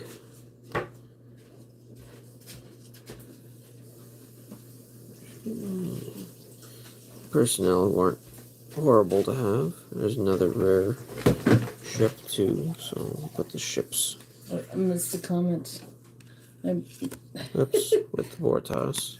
Ooh, Leia Organa? That's... Yeah, Star Wars characters, if you were. Yes. Yeah. So I guess I'll count these as sort of tier 2. And our big hits here, we got Gowron, we got Riker, Troy, and Worf. Worf was one that I hadn't had before, along with Geordi. So I'm very glad to have pulled one of him from Premiere. I don't mind having the Gowron either, because I think my Gowron is silver bordered as well. I used to play this game all the time. Yeah, this game can be pretty fun. It does take a little bit of setup. You got to build a space line, and that can take, especially with Premiere, about as long to play as if you're doing it properly and with strategy on how you put your dilemmas. It can take about as long as actually playing the game. And as the game went on, it got quicker to play and more things to set up. So that sort of got to the opposite, where it would take longer to set up than to play, which is why they changed things when they rebooted it. And then we've got also here, aside from these 4, we also found Sarek, the Bortas, the Pog, and the Kvat. So not a bad box. I didn't like when they reissued all the cards in the reboot. Yeah, I wasn't a huge fan of that either. I never really got into the version 2. I'm not a big fan of the virtual sets either. But I do like the game when I get a chance to play it. Anyway, as I said, I pulled a Riker recently on the starter deck, and one last year when I was opening a box of this with Thomas. So if we want, we could do a giveaway. If there's interest, If there's interest, I could even throw in a couple of the commons and uncommons if people are looking at things and would like to pick up a batch of stuff. Yeah, just make sure you hit the like button and comment. I don't know, what do you want to make them comment? Who their favorite pull of the day is or something? I don't know. We want to have a draw? You got the thing going? I can pull Nightbot up. Nightbot. Yeah. I toasted this last cycle before it gets eaten.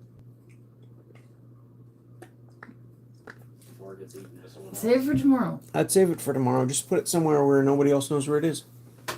Like the microwave. Yeah, somewhere at a site, and then you'll know it'll be there for you for breakfast. Alright, let's see. I wish they had printed a lot more version 2. Just too rare to get into now. Yeah, well, I mean, I know some people who say, "Hey, just play it online on GIMP or whatever other thing they have." Honestly, to me, that defeats the point of the card game. To me, the point of a card game is sitting down with somebody and just playing. But you know, that is a way to go. Some people also say, "Hey, just print out the cards." But honestly, this isn't that expensive. Printer cartridges would cost more than a You box know of what? this. So We'll say Riker. Make sure I spell it right. Exclamation mark Riker. That is what people can say if they want in on the get in. draw. So. And again, whoever wins the draw, if you've got some of the other commons or uncommons that stood out to you that you'd like me to throw in, I can get it up to. So we got still Star Trek cards in the hitbox too. I could throw in one of those. I don't know. It's okay. It's working. So if if your name gets picked, then I would not let you win, obviously. So if anybody else wants a chance at winning the Riker and a handful of cards, then exclamation mark Riker.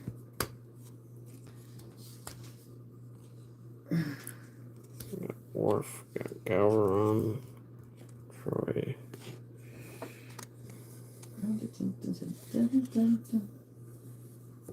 Let's get a couple more people in, because, you know. Otherwise, we're just giving Alias some cards. Which is okay. He's been. I appreciate everyone who comes in, participates in something like this. So I had fun opening and found, at least one of the ones I was looking for. So that's good.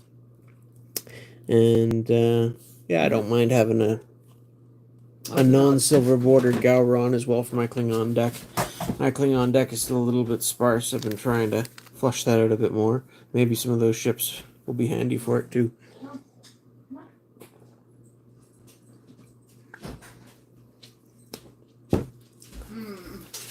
Well, not a bad haul out of this box. So, like I say, compared to the previous two boxes, where I got Wesley, Roller, and John Luke Picard as the only sort of crew members I got out of that second one. Although I did get a Binar's Weapon Enhancements, which is going to be handy for the Klingon deck. Would I say this is better than that first box? I got Gowron as my big Klingon hit. There was another Klingon officer there that wasn't too bad either. But in terms of these guys, Riker, Troy, would I rather have Data and Yar or Worf? I think Data and Yar trumps Worf. I think we got this from Hill's Wholesale, right? Box 1 was still my best box of this. Yeah, we got this from Hill's Wholesale Gaming. It's online. It's in the States. Yeah. Which is a bit of a pain when ordering from Canada because the shipping costs are high, and then you get... Yeah, the lurkers are the same as me. They love you guys too. I'm just way more annoying. Well, fair enough.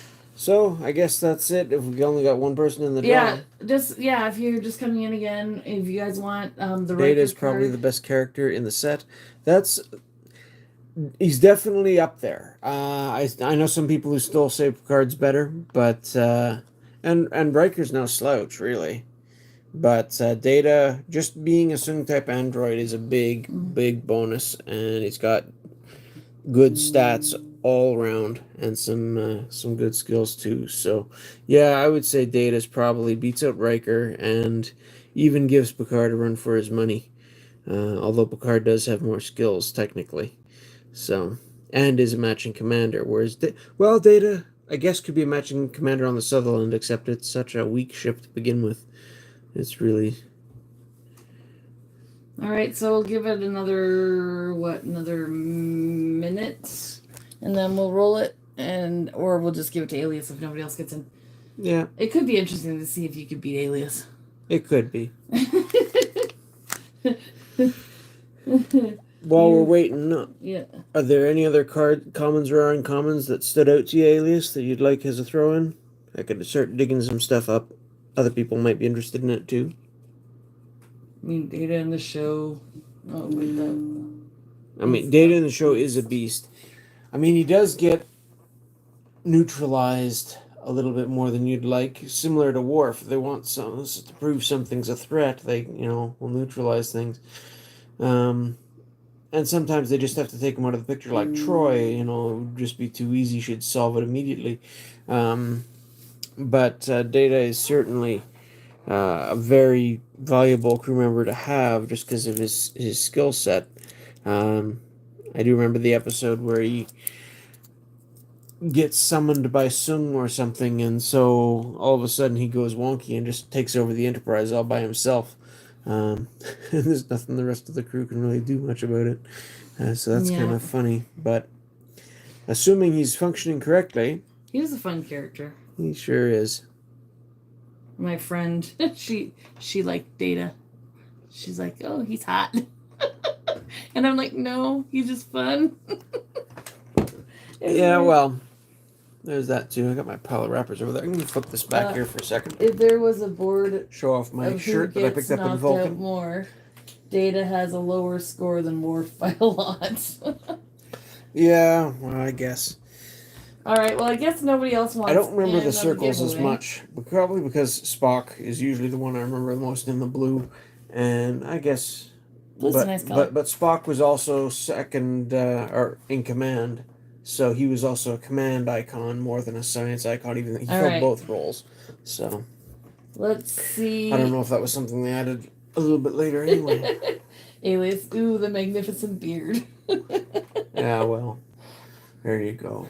All right, let's see. This is standing up more let's than. see if Alias. I just washed my hair. I don't know why it's doing this today. Can Alias beat you? Let's see. Mm. No. Nope. No, There you Alias. go. Sorry, Except I'm not eligible. You don't get to win. I'll put it back There on you the go. pile here for now. There we go. I just wanted to show off the shirt for a second. That could be fun though, seriously. It's like if there's only one person that's getting in on the giveaway, it's like, okay, if you can beat Barry, then you win. But if not, too bad. No Right. no giveaway. I'll just thumb through. If you can think of an uncommon or commons that you'd like me to throw in a couple more, so I'm not just putting one card in the pile. Or we could dig in through the box. I remember there was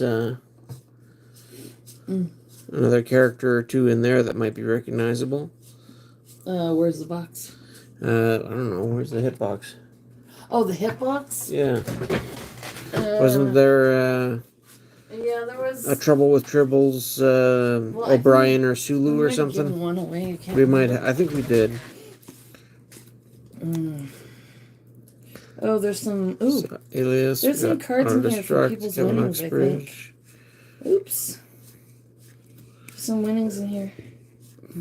I forgot about these. Maxwell. Okay, how's that? Anything stand out? Let me know. Oh, there's some I'm winnings pretty in well here. stocked, especially on the commons, but even on the uncommons. Got sports cards. Throw in one or two. Jenna? Where was Jenna? Am I thinking of the right person with Jenna? Jenna DeSora?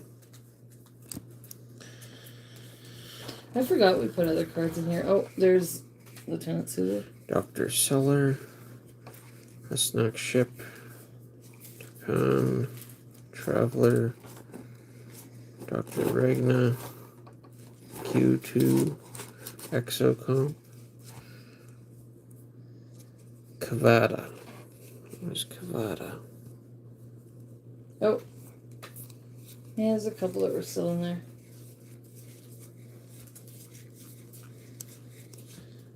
Coral. Kavada. Leadership navigation.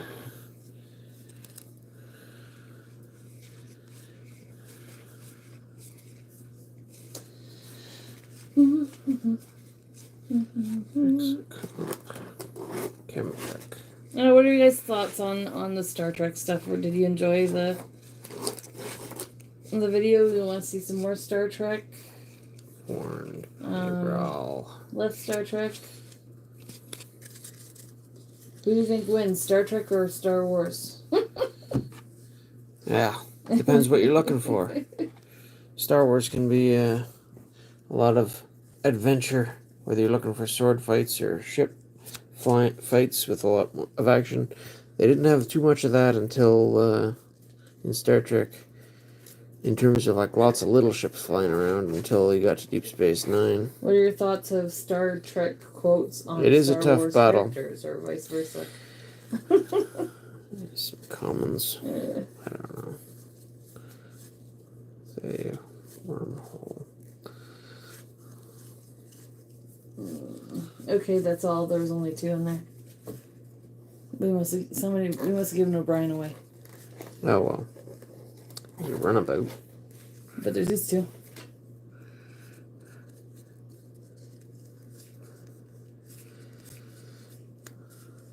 You a fan of Deep Space Nine or the original series?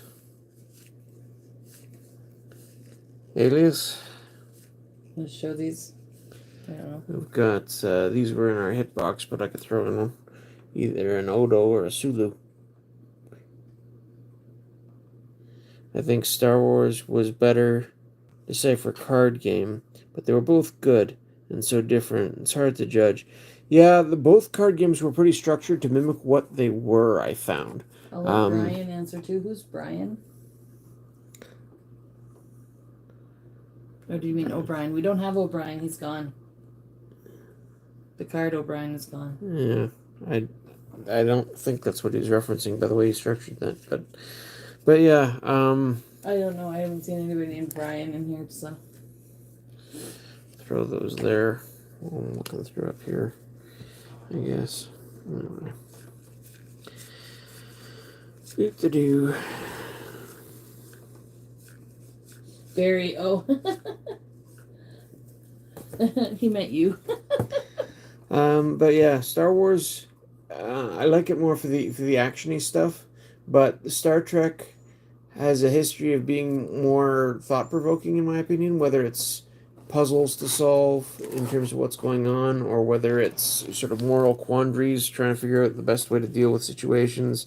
I appreciate that sort of end of it. In terms of the science and technology, as an influence for myself learning, I would say Star Trek was more inspiring in that way, right from Spock as a character. I could throw in a rescue, they're neat. I don't know.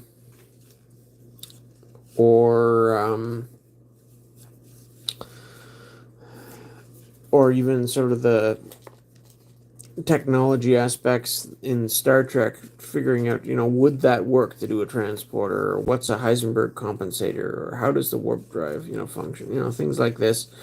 And, theoretical science is interesting as far as it goes. And, a galaxy? I don't know. Anyways, I don't think he answered. Alias, which of the two, for the series to watch, I probably these days more interested in the older Star Trek. The newer Star Trek I haven't been as impressed with. In terms of the card games, I would say that the original structure for Star Wars was a little bit better. They both suffered from extra rules and bloat as they went on, and I think that was a bigger hindrance to the Star Trek game, just because of the way it was set up. But originally, I think they were both designed well to mimic the franchises they were, or neither. I mean, if he's not interested, I used to watch Star Trek at 1 a.m. hidden from my mom. Sadly, it was TV, so I missed most episodes. But then I watched the movies without understanding much. I'm trying to remember which I discovered first. I think I found Star Trek movies before I got into the Star Wars films. When I did get into Star Wars, I got into some of the novels throughout high school as well. But I didn't discover the Star Wars movies until a little bit later on. And I had Star Trek 3 and 4, I believe, recorded off TV on a VHS player. So I watched those two a fair bit back to back and rather enjoyed them. But And they're probably, I think Star Trek 3 is sort of as action focused as most of the Star Trek films get. It's pretty condensed. So I don't know. Which one do you want? I am more or less into both the same. Yeah, they're pretty good. Or should we pick one at random and surprise you when we mail you? You have any interest in Oldo or Sulu? Do you like Deep Space Nine characters of the original series better, or anything from the Next Generation and before? He doesn't want to pick So one. before. Or does he want Sulu? Is that the way to say he Sulu? wants Sulu? There we go. There we go. So you got Sulu, Jenna Desora, Kavada, and Riker. So you can see there just sort of the creep in terms of skills. Riker's got 5 skills, which is pretty good for Premiere. Sulu, small star officer. He's got 4 skills, including science, so he's sort of double classification. MTG. And on the Starship Enterprise tonight, gives a Michelle. weapons bonus. So This we do Magic the Gathering on Mondays. Tonight is the Star Trek, and then Thursdays we do Pokemon. yeah, For our streams. I mean we can do sort of. Sometimes we do a whatever we feel like on Saturday. Yeah. Well, But Saturday, yeah. but today was a Star Trek day. Yeah. 'Cause Well, yeah. we visited Vulcan this week, We so do it a was little on the bit of- mind. Yeah, it's whatever. And, Saturday, whatever. You're right. And also priming the pump a little bit for. I'm planning on doing some more Star Trek during our big celebration thing in a week and a half. Yeah. Here. So if you guys are interested in, I think it's the 29th we're thinking of doing it. Sounds close. Anyway, So we'll be doing a. I'm probably gonna open a box of the alternate universe, which was the first expansion to this game For Star Wars, yeah. for Star Trek. For Star Trek, sorry. Probably that'll be a late night opening. It won't be. We'll start out with And Pokemon for and some of the more Magic, you're popular stuff. doing For Magic, I've got some Lord of the Rings Lord of the Rings, Magic okay. stuff to open. And probably I'll do the alternate universe and another. So maybe I'll do that and the rules of acquisition and get into the And fray. then So that'll be we'll interesting. be starting with Pokemon though, and we're gonna be opening some Lost Origin on like earlier in the day. Yeah, we got some Lost Origin for Pokemon to open for that celebration stream as well. And we'll probably throw stuff like different stuff throughout the different. It's going to be a big sort of all day thing, and we'll have different things. And the kids will But probably we're be there to open, and play some games or do some Lego building or other things too. Maybe we'll do some taste tests and We'll just break it down different into, things throughout the like day. 4 roughly 6 hour Did you pull another Mew? live streams. Not today. No. Uh, That Mew that I got, that was one that I got. I never actually pulled it myself. The Bubble Mew. We bought some spots in a hitbox, and it was in the hitbox. So, but that finally arrived in the mail. We did that in our live stream. So, but yeah, no. So our live stream will be 4 6 hour things. do we have his But they'll be separate. So, hear what comes. Alias's contact info for where to mail this to? Alias, did you email me your address? If not, hit ! Email. Email me your address, and then I will try to get it out next week. I have a pile of wrappers. So, This is the aftermath of a box opening. Big mess. yeah. My Mew is put away in the binder, so I'm not. I'm not pulling that out right now. Yeah. I was very excited to get that. That was nice. Yeah. The Star Trek card game is probably the worst of Decipher's card games for finding sealed product if you ever wanted to do an opening for that. Okay. That is getting very Okay, you got the Lord of the hard to Rings find stuff. now. All right. I have it somewhere. I'll try to mail that out next week.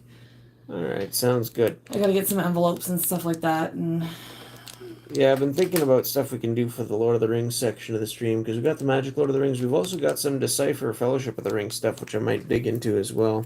But I've been thinking of doing little categories. So if we If you sent open it, we're good.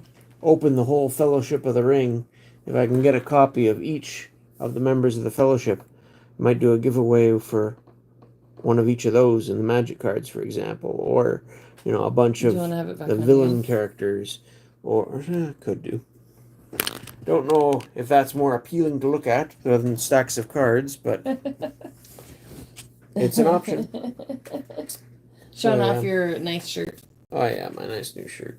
We I should have still bought. don't We know. should have bought some of these iron-on things because Yeah, then we could have maybe. made our own. Maybe. I still like Scotty's, red one, but I do. You see, the blue just looks a little bit different to me, and it's probably partly the collar and whatnot isn't quite right with just a T-shirt, but I do think part of it is Spock would have the command icon more than the science icon because he filled both roles. Definitely jealous of the beard. So It I'm is still not like sure the what beard. to do with the beard if I'm going to keep it long term. It does need a trim, at least around my mouth when I eat and stuff, and probably in a few other spots. Mhm. Whether I want to cut it right back to a goatee where it was, or whether I want to leave it a little bit longer, I haven't decided yet. Maybe shave it right off and see if that See what freaks out Brindley Brinley. thinks of you. I don't think she's I've done seen that you. to some of the kids when I, It have a surprised me beard. it went and- okay. Yeah, but- usually it went okay, but sometimes you get the sort of. Brindley could be interesting to see how she'd react. She's been used to it her whole life, so. Yeah. She likes people with beards. She does. I think it's something of a comfort to her, so. Yeah. And she Not likes- always to me, because sometimes she likes to yank on it. Yeah. But. So. All right. Well, Such I is will life. get that mailed out. Yeah. Hopefully next week. Keep it wizard style. And get a big pointy hat. I don't know.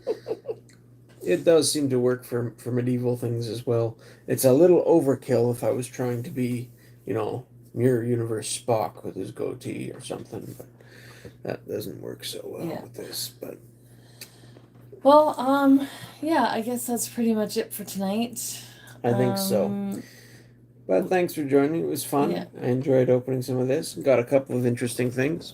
Your working days Again, we'll this just go week. through some of the hits. I am. So Thursday we'll probably do a late night magic Ooh, or that light Pokemon is stream. washing it right out.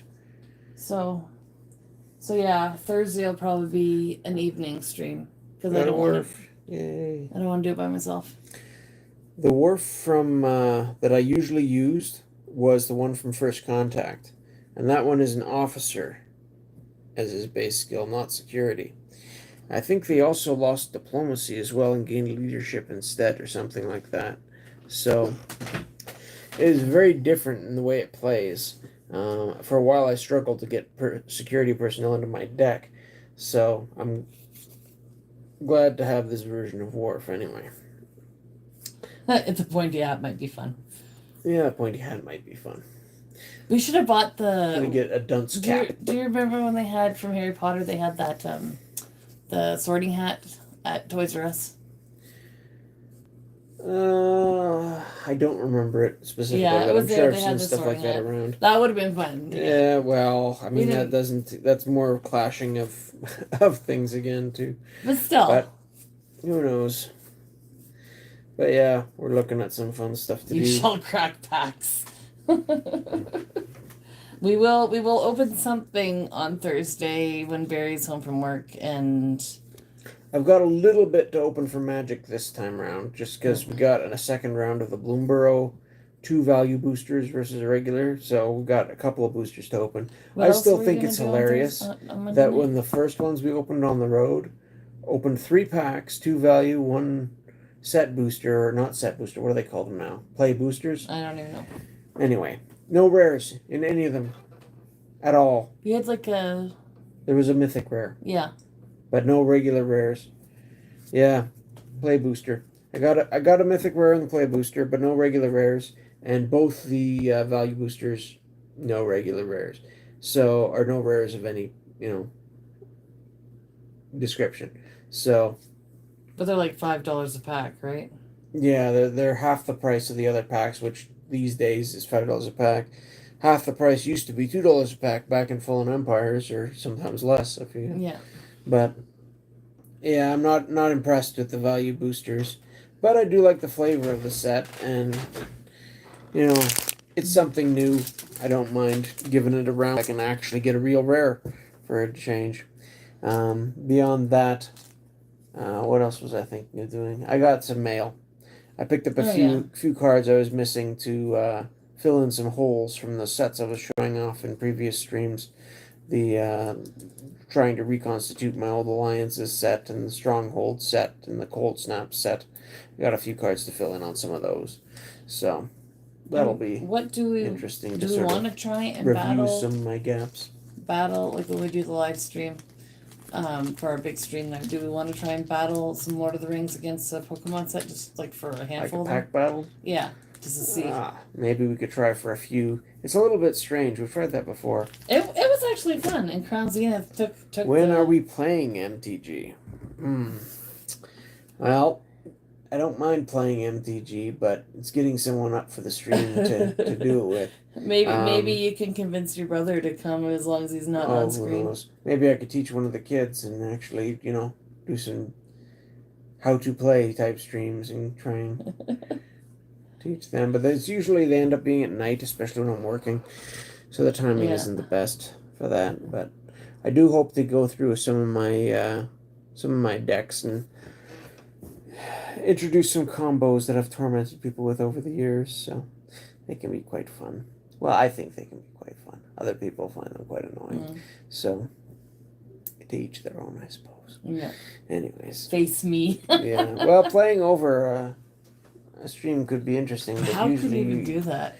Usually you have to have both on camera to be able to see. I mean, it's not as easy to keep track of everything when you're just saying, okay, I put down this and I play that, and we don't have the setup to do it. Like we don't have all the technology and stuff. So we need to.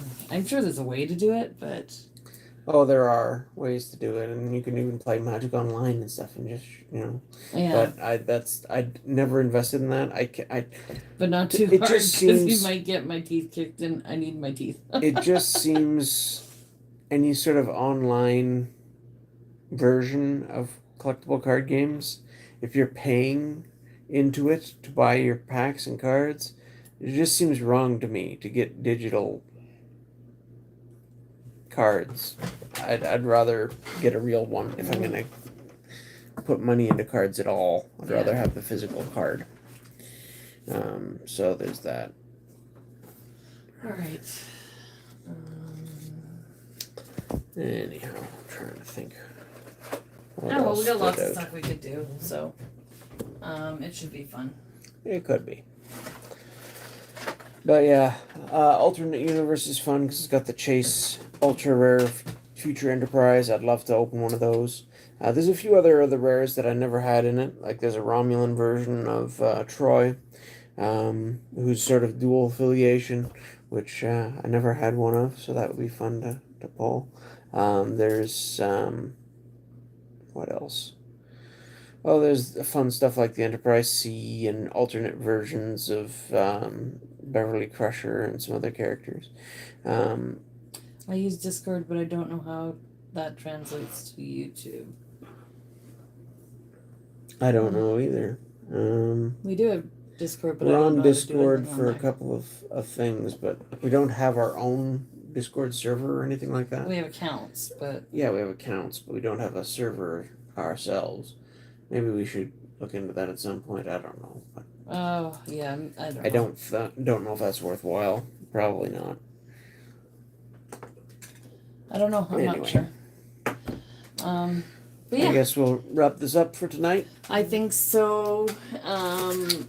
Thanks for coming out, and I guess live long and prosper.